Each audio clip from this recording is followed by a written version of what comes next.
Calaveras County, and welcome to another edition of Mondo Calaveras. I'm your host, Mike Taylor. Now, this episode, folks, we're going to get into something that is, I don't even know how to put it otherwise, but to say it's a hot topic in Calaveras County. And I don't want to stir the political pot too much, but we may end up getting around there somewhere. But my guest this time around is Board of Supervisors Chairman Cliff Edson, District 1 Supervisor. Thanks for being here, Cliff. Sure, Mike. Thank you for inviting me. You bet. And what we're going to talk about is the urgency ordinance that, why don't you describe kind of on the surface what it is, and then I'll kind of play the public and ask a few questions that kind of play into that. Sure. So at the beginning of 2015, the state of California gave us the option as counties to either ban cannabis or create an urgency ordinance, which would allow us to manage it the way we see fit, because they have intentions in 2016 ballot in November here to legalize recreational use. Okay. And so far, the polls show about 61.4% of the voters in California it's going to happen. It's going to happen. Yeah. Mm-hmm. So and really not this election, then the next one. It would seem to me, but I think I kind of agree. I think we're headed down that road. Mm-hmm. And so the urgency ordinance came about because it was basically our chance to retain local control. Is that? That was part of it, but the other part of it was the Butte Fire. Mm-hmm. The Butte Fire came through and manicured land that there's a lot of people that didn't want anymore. Mm-hmm. And so, our county is a great water resource.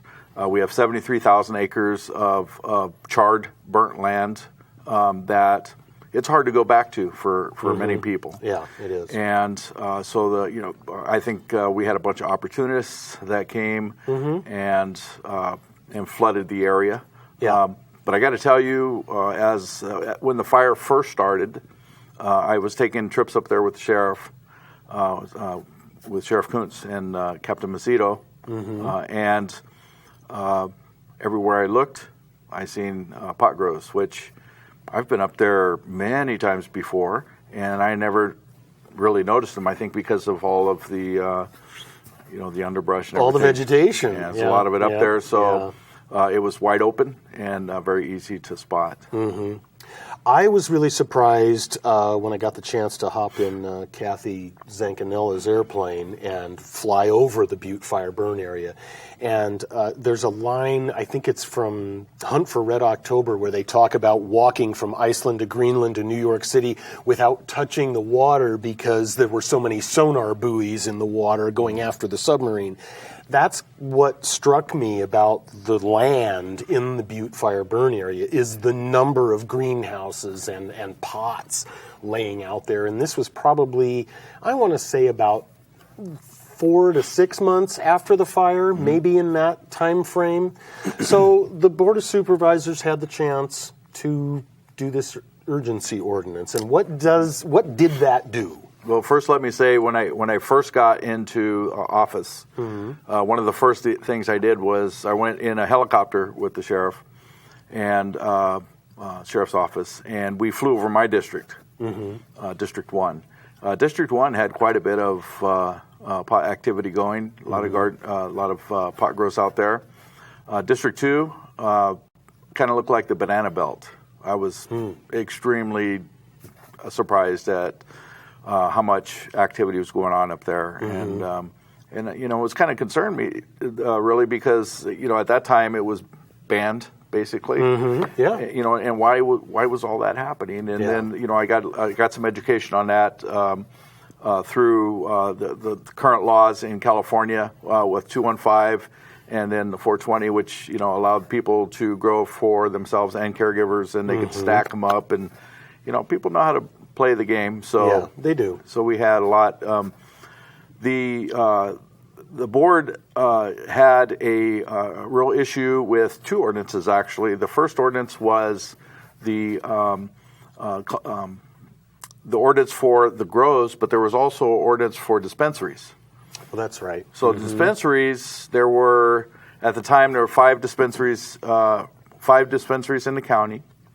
And, prior to me getting into office, the previous board set a rule that a dispensary could be in CP zoning. There were a couple of dispensaries that weren't in CP zoning that were allowed to open in the Valley Springs area and stay open, and that just causes problems not only for the business owner because they're really not illegal, and then in the future, when we have to follow the law, then we have to follow the law. So one of the problems was when California said, "Hey, we're going to open up our gates to cannabis."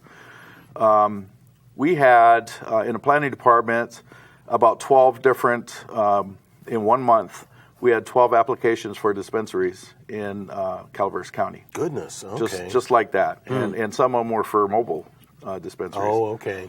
So it was a concern. And so that we had to adhere to the current ordinance, which means we had to shut down a couple of dispensaries, and otherwise we would have had to accept all 12 of the other dispensaries. Oh, I see. Okay. And we also decided that we weren't going to allow any zone changes because that's the first thing that what would have happened. A lot of people, they got a lot of cash. They come in, they buy, some property. The first thing you want to do is change zone and make it work for them. Yeah. Well, that doesn't work for our community, so we decided to, stop that. And I think it's working now. Now we've followed that ordinance. I think it probably needs to be updated a little bit in the future, but right now it's okay. As far as the grows go. We saw an influx of folks, and it's scary. It scared a lot of people. Yeah. Scary for us. Yeah. Scared for your neighbors that you don't know anymore because people move out. Yeah. And there was some very, very large grows, and so we thought, well, we need to figure out a way to take care of this because Californian law is not working for us, so we had to take it into our own hands. Okay. And so now, you had the when you say the influx of grows, let me kind of check there. Is that before or after the ordinance, the emergency ordinance was passed? Because that was May 10th, correct? Yeah. And so after that, the folks who were going to operate grows or who had them under construction could come in and register and say they're growing, pay a $5,000 application fee, and kind of move through the process to be a legal grow, correct? Okay, and that was when we had the I don't know, maybe we'll call it a new influx, where we had the roughly 700, a little bit over that registrations? Actually, I think that, the registrations, it came out to about 930 total. Okay. The influx happened all along.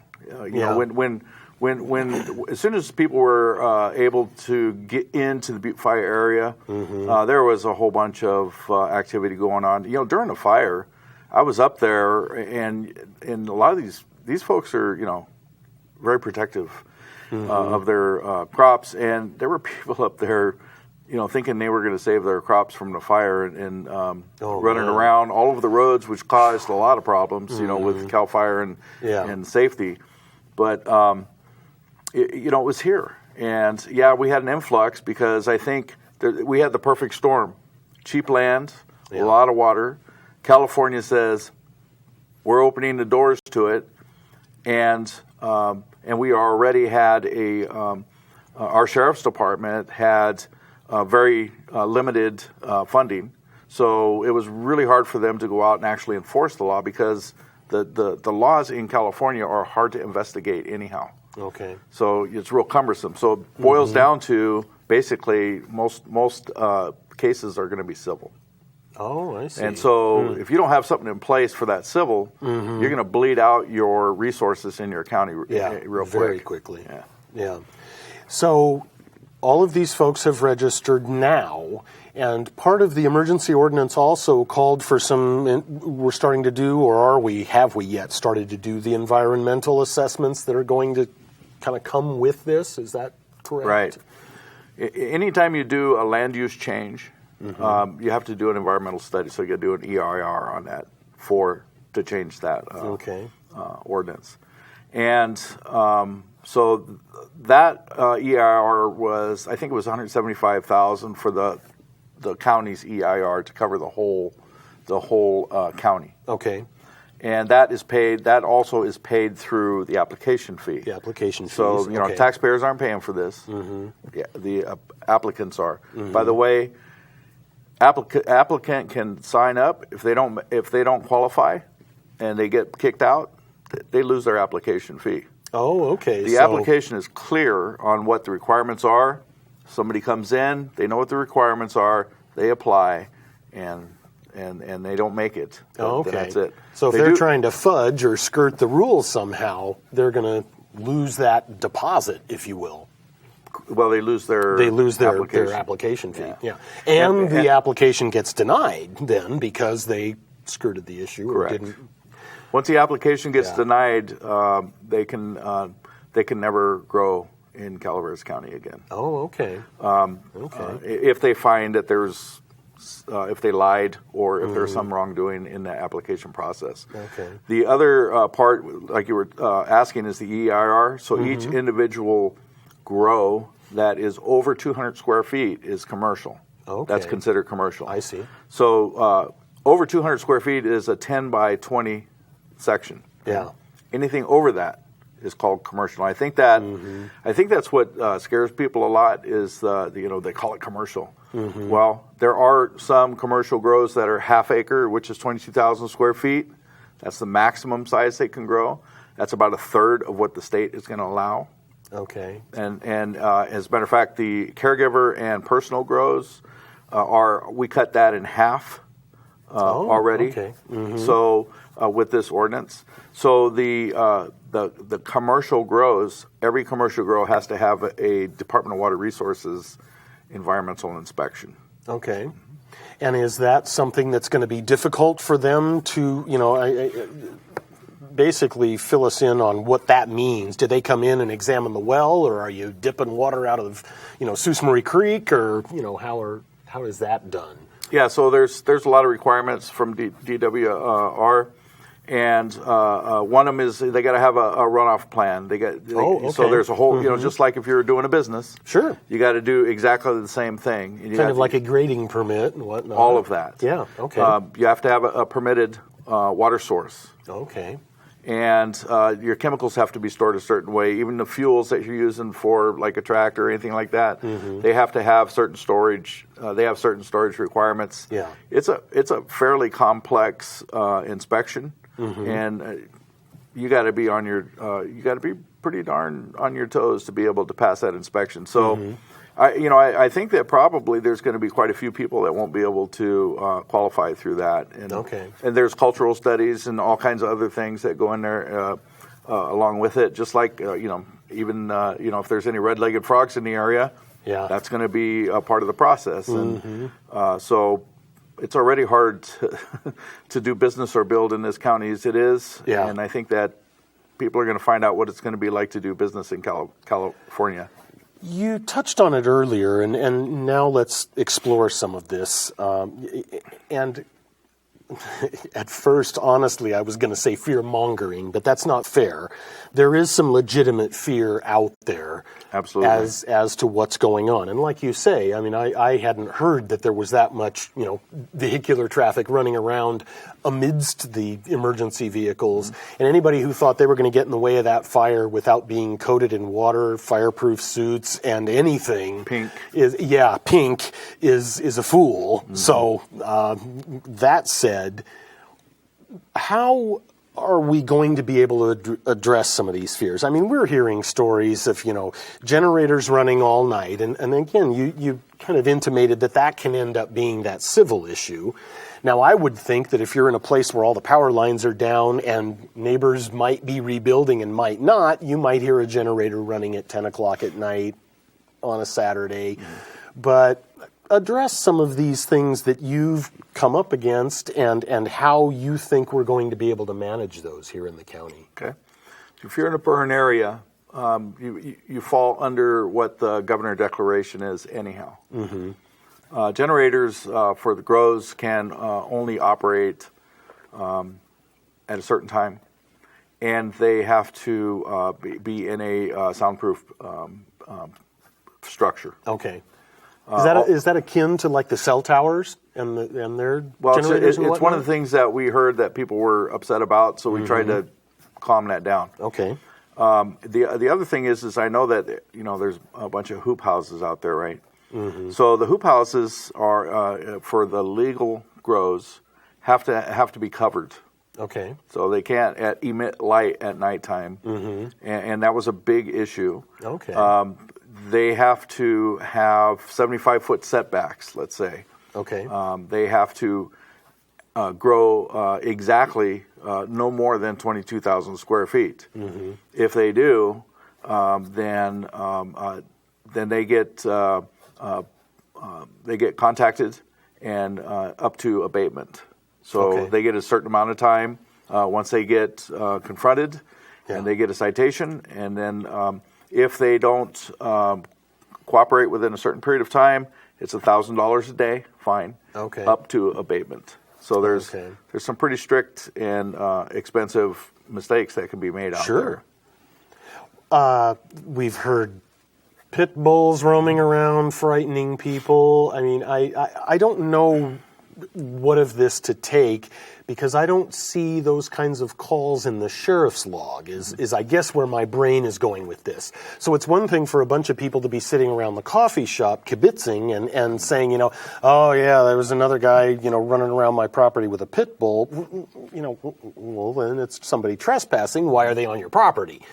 So where are we going to, do you think, are we going to settle out with regard, even before we get to November, and that's only a couple months away, but where are we going to settle out in kind of calming people down in this? Yeah, I think time is going to calm people down. I don't think that, people either hate it or they're on the fence or they accept it. And there's a lot of folks see the value in medical cannabis. A lot of people just have the 60s vision in their mind with reefer madness. And they're just dopers, and they're never going to amount to anything. And those are the folks that and God bless them, my folks are dead, but that was their mindset. And I finally at one point told them, I said, Mom, Dad, someone who smokes a lot of pot might eat all your Doritos, but they're not going to steal everything in your house to get more of that drug. Legal or illegal, I don't care what we do with it as far as November comes along and Prop, 65? Is that the one? 64, isn't it? I think I wrote it down, but I'll double check. 64. But I told my folks, I said, that the 60s mindset of hippies are bad, those are bad dopers. That's a different kind of thing, but I do see where a lot of residents, especially long-time residents, see a different kind of people in the county now than maybe they're used to. And used to, that sounds like we're a bunch of backwoods, wannabe racist types, and I don't mean that that's what we are. But where I hear people settling on this, and you touched on it, is sort of that, okay, well, I remember the 60s, and everybody who did that was bad. And today it's different. I mean, personally, I'd rather see alcohol outlawed to the point that marijuana is at this microsecond, because alcohol leads to more domestic violence than just about any drug out there. And we haven't even touched on methamphetamine, and I won't go there for now. So, I'd rather see my neighbors smoking dope than drinking a bunch of Budweiser. Sorry, Budweiser, but that's the fact. Alcohol is the predominant gateway drug in this country. And there's a lot of people who don't know how to say no after they've had too much alcohol, and that's where they start stepping in, and that's where that gateway drug mindset comes into. Right. Do you think, now coming into November, Prop 64 in California, that's a statewide measure that would legalize recreational use. What happens in Calaveras County? We've got a few ballot measures here. What are those? So you have Measure D, which was put on the ballot to legalize marijuana. Okay. It is once it gets on the, if it were to pass, then we'd have to go for any adjustments for our county. We would have to go back and to the people and put it on the ballot again. It also doesn't have any provision in there for enforcement. Okay. And so that was one of the big things that we were considering. How do we enforce this ordinance? If it's a ban, how do we enforce a ban? Because we haven't been able to do that so far, because that takes money, people, resources, and all those things. So we came up with an ordinance that was gathering the folks that want to be compliant, gathering the folks that want to be a part of a community, you know, that want to play well with others, that want to be good neighbors, and most of them, I would say, are. There's some of them that aren't, but you know that's kind of the way it is anyhow, right? Yeah. So you know I've been around here long enough. Go to any shopping mall in the city, and you know my biggest issue in this area has been methamphetamines. You know, for years, and about five years ago, if people remember, we were getting hit with a rash of robberies, and 9 out of 10 of those robberies and burglaries were caused from methamphetamines. So we've always had issues up here. This is something that's here. It's been here. I guess it was quiet for a while and hidden, so people just buried their head in the sand. But it was an issue with the previous boards. They kind of kicked the can down the road, and this board here felt that we needed to take action, and that's what we did. I think that everybody expects the ordinance to take place immediately, and everything gets done immediately. It's interesting. Suddenly they forget that government doesn't work that quickly. Well, it's not just government. I think that we're moving along pretty well, actually. Yeah. We were able to fund the sheriff with quite a few resources. We put six deputies in his budget. We have some more staff for him. We've added, I think, 4 more code enforcement officers.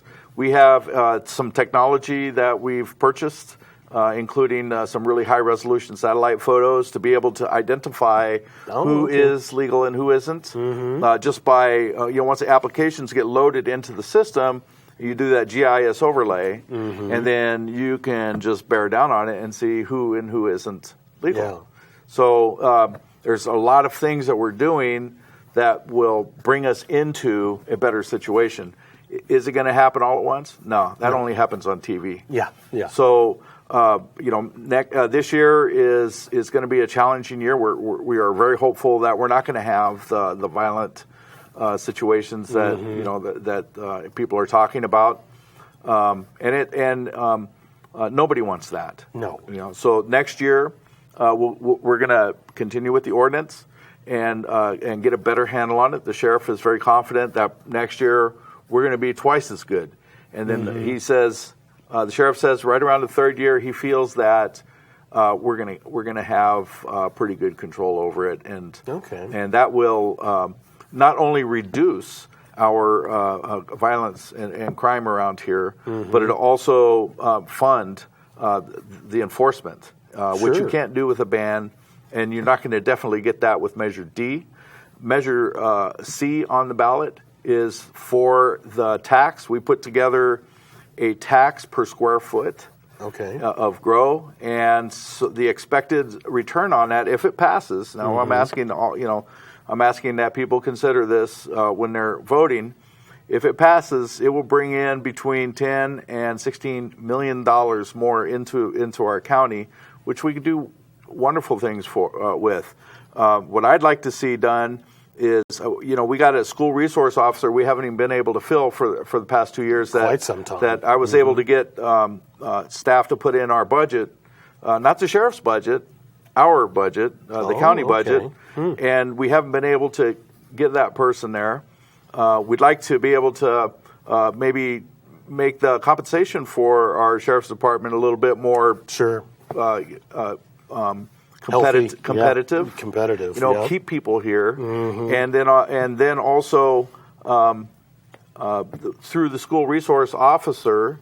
And I'd like to also fund another school resource officer, so we'll have one for each end of the county. Sure. We could bring in a lot of programs to help the already at-risk families and kids that are in school, and that's where we're going to win this battle, I'll tell you right now. Yeah. It is an education thing, and I honestly, folks, don't mean to insult anyone when I talked about how my folks talked about folks from the 60s and dope smokers and all that kind of thing.